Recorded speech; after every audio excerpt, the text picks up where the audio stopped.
Hi guys, and welcome back to Dave's Game Room.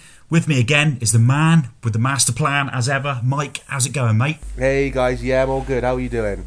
Yeah, pretty good, mate. So, DriveClub for the Sony PlayStation 4. Originally it was going to be a launch title, it got delayed, but eventually it's with us. Yeah, I mean, I've been really excited for this game. Now, I'll just let all the viewers know I haven't played this at all. I've hardly seen any footage of it, so this is all going to be new for me.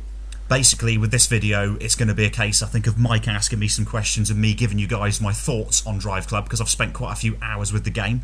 So, straight off the bat, DriveClub is very much an arcadey racing game.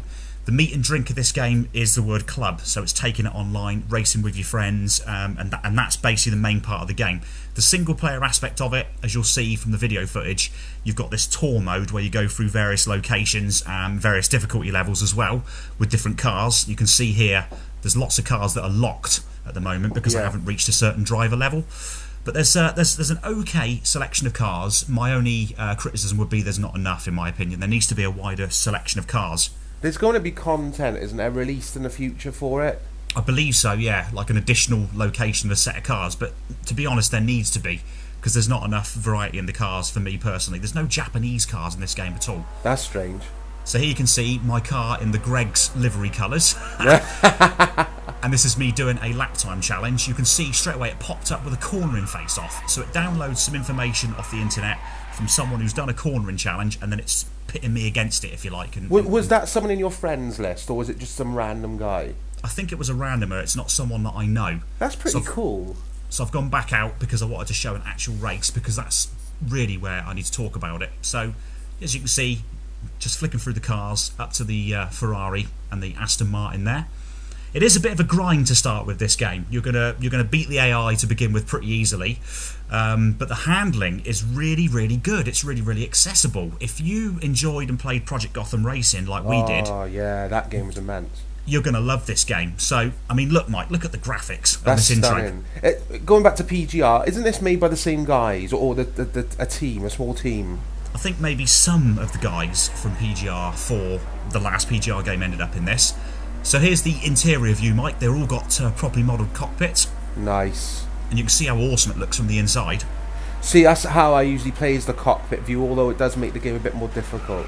It does. It adds to the difficulty level. This game is fast, and I mean very fast. That's the thing. I got bored with games like Forza, because obviously they're simulated, they're supposed to be slower, but they just get too boring after a while. They do. Even I have kind of lost interest in tweaking wing angles, changing gear ratios, and all that kind of jazz. I just want to jump in and race, and DriveClub does give you that. It's really, really good when it works, because the online still has problems, Mike. Really? Why? What's wrong? Well, they seem to be having issues with connectivity, because you'll be playing, you'll get a message saying, oh, the connection to the DriveClub server's been lost, so you'll lose any online stuff. And then randomly it will say it's been restored, and as you probably know, because you're waiting for the PSN version to come out, it's been delayed indefinitely, so they're having big problems with this. Yeah, they're having a bit of a mess, Sony are, with this whole conundrum, really. I mean, it was supposed to be a release game, wasn't it, for PlayStation Plus subscribers? It was actually my choice of PS4 package. This was what I wanted to have bundled in with my PS4 originally, and do you remember me telling you how worried I was? Yeah, I do remember, actually. So what did they give you instead? They gave me a choice of other bundles, and then I had the misfortune of choosing the Watch Dogs bundle, which also got delayed, and I remember us having a chat about that as well. Do you remember? That's right, yeah, that's right, yeah. So, first question then is this game worth the wait? Well, okay, it's a bit of a mixed bag for me, Mike, in all honesty, if you want my opinion. Yeah.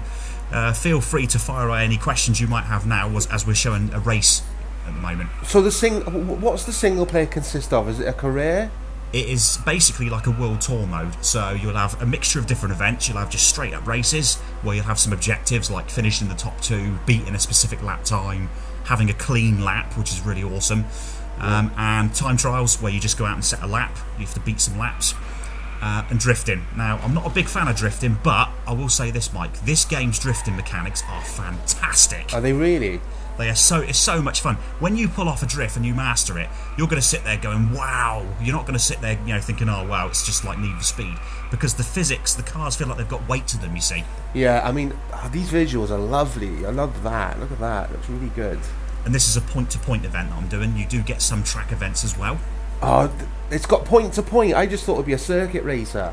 No, this is a point-to-point race, and as you can see, I finished this particular one in first place. You'll notice that there is some damage, but that is visual-only damage. There's no mechanical damage. So again, it makes the game even more accessible to those guys that just want to jump in and race. Yeah. Have you taken it online? I've taken it online once. Now, the problem you've got is because this is such a straight-up arcadey racer, you just get lots of people piling into corners and whacking into each other. But there are penalties. There are collision penalties, so they'll get slowed down if they do it. So there's actually not really... They don't just get away with it, if you like. If they punt you off, they'll get a penalty. Right. Would you say then that this plays anything like the PGR games? Yes. I'd say, mate, almost exactly like the PGR games, because the handling is so... It's just so good, you know? You go up to a corner, it's grippy, you turn in, just like on PGR. You can get it on a nice slide and slide around the corners, and it's satisfying. PGR, we used to have so much fun, didn't we, online? We did. I mean, it was fast, it was fun. That's the key word for me with races, is fun.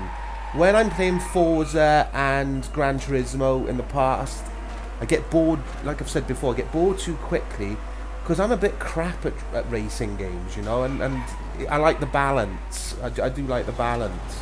Cool, okay, so the next thing, the AI. Now, I'm at the professional stage in this game. Mike, the AI is a letdown. Oh, what? It is a big time letdown. The reason is they've got no idea that you're there. You can see, look at that car hitting the back of the Ferrari then. Yeah. It was just spinning me out. The AI are absolutely crazy. And another thing is the penalty system. If I get hit from behind by an AI car, I'll lose points. Oh, that is ridiculous. If they spin me out and hit me and T-bone me because I've locked up and gone into a corner a bit deep, I'll get a collision penalty and be slowed down for a few seconds. So the AI on this game ruins the single player aspect, because early on you'll beat them, you won't have any problems. As soon as you start getting to this kind of level that I'm at now, where it's a bit of a challenge, the car just stays on its line. Look, he's not even seen that I'm on his inside at all, and there's just hit me. Yeah, I mean, I like to get my teeth into career mode, but that to me isn't a game breaker, because a lot of my racing will be online. Yeah, the thing is though, it is good to go into career mode, or in this case World Tour mode, to unlock other cars, because you have to reach a certain driver level to get cars. It also works when you're online, because your club has also got a level, and there are cars that are locked exclusively for your club level, reaching certain milestones as well. Yeah, so the incentive is there for you and your friends and your club to race. So what's the difference between buying this now and waiting for the PlayStation Plus? What's the advantages of buying the game? The advantages of buying the game, obviously, is that at the moment it's out. So if you're a bit impatient like I was. But the main advantage is the fact there's more cars, because there's going to be fewer cars in the PSN version. And I believe there's less locations available in the PSN version as well. So really? You may be at a slight disadvantage in that respect. So that might affect me and you when we go on. I mean, will we be able to take this online co-op, be on the same... We can, races, that sort of thing. So how would that work then? If I'm PlayStation Plus and you've got the retail version, and we're going to have to see. We're just going to have to see how it goes, Mike, because I've not actually read anything about that yet. We're going to have to see when we first try this. Yeah, that's interesting. I mean, I want you to play this, so at some point, mate, we'll hook up for a share play session. You can have a good old bash on my PS4. Yeah, because this looks like my kind of racer. This is just nice, like you say, jump in, drive. I don't want to be tweaking engines and all that crap, because I'm not really a petrol head. I don't really know much about cars, to be honest, but I enjoy races. I have done since I was a kid. Yeah, me too. I mean, I am a petrol head, as you know very well from years of speaking to me about cars and what have you, but even I have grown tired and bored of having racing games where, because of car setups, you get left behind and you haven't got a chance of doing anything, you know? Yeah, that was the thing with Forza. I mean, it had so much promise. Although I've got to say, I loved Forza Horizon. I thought that was good. I know we're going a bit off DriveClub here, but this and Forza Horizon 2, are they competitors or are they two different, do you think? They are competitors, but I've got to be honest with you, Mike, Forza Horizon 2 walks all over this game. Yeah, that looks stunning. That's had really, really good reception, isn't it, Forza Horizon 2? It's a fantastic game, Forza Horizon 2. That would be definitely our racer, absolutely spot on. But the crew also looks pretty good. I know we're delving off topic here, but the crew looks pretty good so far too. And we've just had our beta codes for the crew, so I was going to say we could bring a video out for that, but I don't know... I can't share straight off a PS4 for that. You might be able to, though, with your capture device. I will be able to. So if you want us to do that, then we'll do that, Mike, and we'll definitely do some footage. We'll do that. Definitely. So, also, another slight off-topic, guys. Mike has got his own channel. It's Plan 13, and he's got his own show called Plan Plays. and he plays some very interesting games, and actually has given a few hints and tips about the PS4, haven't you? Yeah, it's just a bit of fun, guys, really. So I'm playing sort of a bit of Minecraft at the moment, and a bit of The Evil Within. So yes, check it out and subscribe if you like the videos. Dave will put the link in at the bottom of this video. Definitely, guys, please check out Mike's channel because he's doing some more interesting games, because there's a lot of Minecraft fans out there, so give his videos a look because they're fantastic, but they are still light-hearted, so don't worry, it's not going to bore you to death. Yeah, we'll keep it fun. So, back to DriveClub for the last minute or so of the video footage. I'm doing another race. One thing I like, Mike, is the day to night transition. It is fantastic. Yeah, I got to see the visuals on this are really impressing me. I'm only seeing it obviously in 720p. It's we're both sharing the YouTube video, but yeah, it looks beautiful. What's the soundtrack like? Is it real music or is it made up tracks? I think it's made up tracks, but to be honest, since firmware 2.0, Mike, I've been using the USB music player. There you go. I've turned it off now. Another brilliant feature that Sony have incorporated. Yeah, just have the engine sounds and turn the music down. That's it. That's exactly what I do. So, as you can see here, just having another race, and I'm currently in 5th position. You'll see throughout that the AI does batter me around a little bit, which is a shame. And the good thing is you can restart just a round. You don't have to restart the whole championship if it all goes pear-shaped. So, Dave, quickly, would you advise people, casual racing fans and hardcore racing fans, to buy this game? Casual, yes. Hardcore, definitely not. Hardcore, stick to your Forza Motorsport 5 or your PC sim races if you've got a PC. Yeah, I think that was good advice, actually, from just seeing this footage. You can tell. I mean, yeah, the AI is a bit dodgy, isn't it? It is. You can see it's pinballing me around. They're not aware of your position on the track, and it does get frustrating from time to time because of that.